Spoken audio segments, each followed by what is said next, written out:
Pride and Prejudice by Jane Austen. Chapter 61. Happy for all her maternal feelings was the day on which Mrs. Bennet got rid of her two most deserving daughters. With what delighted pride she afterwards visited Mrs. Bingley and talked of Mrs. Darcy may be guessed. I wish I could say, for the sake of her family, that the accomplishment of her earnest desire in the establishment of so many of her children produced so happy an effect as to make her a sensible, amiable, well-informed woman for the rest of her life, though perhaps it was lucky for her husband, who might not have relished domestic felicity in so unusual a form, that she still was occasionally nervous and invariably silly. Mr. Bennet missed his second daughter exceedingly. His affection for her drew him oftener from home than anything else could do. He delighted in going to Pemberley, especially when he was least expected. Mr. Bingley and Jane remained at Netherfield only a 12-month. So near a vicinity to her mother and Meryton relations was not desirable even to his easy temper or her affectionate heart. The darling wish of his sisters was then gratified. He bought an estate in a neighboring county to Derbyshire, and Jane and Elizabeth, in addition to every other source of happiness, were within 30 miles of each other. Kitty, to her very material advantage, spent the chief of her time with her two elder sisters. In society so superior to what she had generally known, her improvement was great. She was not of so ungovernable a temper as Lydia, and, removed from the influence of Lydia's example, she became, by proper attention and management, less irritable, less ignorant, and less insipid. From the further disadvantage of Lydia's society she was of course carefully kept, and though Mrs. Wickham frequently invited her to come and stay with her, with the promise of balls and young men, her father would never consent to her going. Mary was the only daughter who remained at home, and she was necessarily drawn from the pursuit of accomplishments by Mrs. Bennet's being quite unable to sit alone. Mary was obliged to mix more with the world, but she could still moralize over every morning visit, and as she was no longer mortified by comparisons between her sister's beauty and her own, it was suspected by her father that she submitted to the change without much reluctance. As for Wickham and Lydia, their characters suffered no revolution from the marriage of her sisters. He bore with philosophy the conviction that Elizabeth must now become acquainted with whatever of his ingratitude and falsehood had before been unknown to her, and in spite of everything, was not wholly without hope that Darcy might yet be prevailed on to make his fortune. The congratulatory letter which Elizabeth received from Lydia on her marriage explained to her that, by his wife at least, if not by himself, such a hope was cherished. The letter was to this effect: "My dear Lizzie, I wish you joy. If you love Mr. Darcy half as well as I do my dear Wickham, you must be very happy.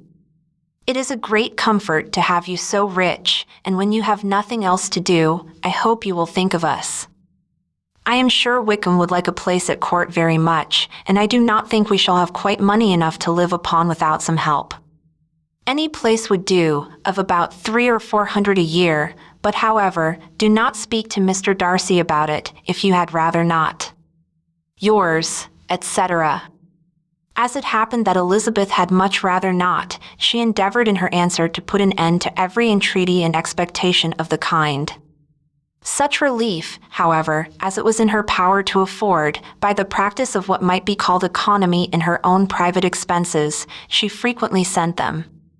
It had always been evident to her that such an income as theirs, under the direction of two persons so extravagant in their wants and heedless of the future, must be very insufficient to their support, and whenever they changed their quarters, either Jane or herself were sure of being applied to for some little assistance towards discharging their bills.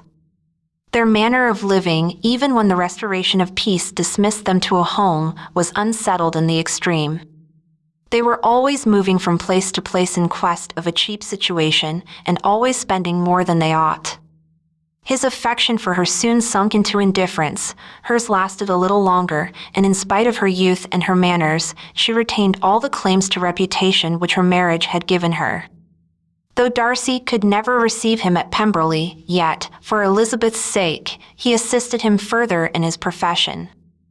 Lydia was occasionally a visitor there when her husband was gone to enjoy himself in London or Bath, and with the Bingleys they both of them frequently stayed so long that even Bingley's good humor was overcome, and he proceeded so far as to talk of giving them a hint to be gone.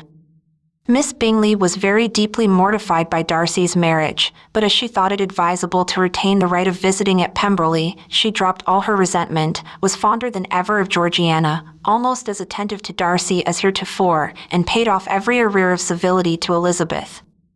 Pemberley was now Georgiana's home, and the attachment of the sisters was exactly what Darcy had hoped to see. They were able to love each other even as well as they intended. Georgiana had the highest opinion in the world of Elizabeth, though at first she often listened with an astonishment bordering on alarm at her lively, sportive manner of talking to her brother. He, who had always inspired in herself a respect which almost overcame her affection, she now saw the object of open pleasantry. Her mind received knowledge which had never before fallen in her way. By Elizabeth's instructions, she began to comprehend that a woman may take liberties with her husband which a brother will not always allow in a sister more than 10 years younger than himself. Lady Catherine was extremely indignant on the marriage of her nephew, and as she gave way to all the genuine frankness of her character in her reply to the letter which announced its arrangement, she sent him language so very abusive, especially of Elizabeth, that for some time all intercourse was at an end. But at length, by Elizabeth's persuasion, he was prevailed on to overlook the offense and seek a reconciliation, and, after a little further resistance on the part of his aunt, her resentment gave way either to her affection for him or her curiosity to see how his wife conducted herself, and she condescended to wait on them at Pemberley, in spite of that pollution which its woods had received, not merely from the presence of such a mistress, but the visits of her uncle and aunt from the city. With the Gardiners, they were always on the most intimate terms. Darcy, as well as Elizabeth, really loved them, and they were both ever sensible of the warmest gratitude towards the persons who, by bringing her into Derbyshire, had been the means of uniting them.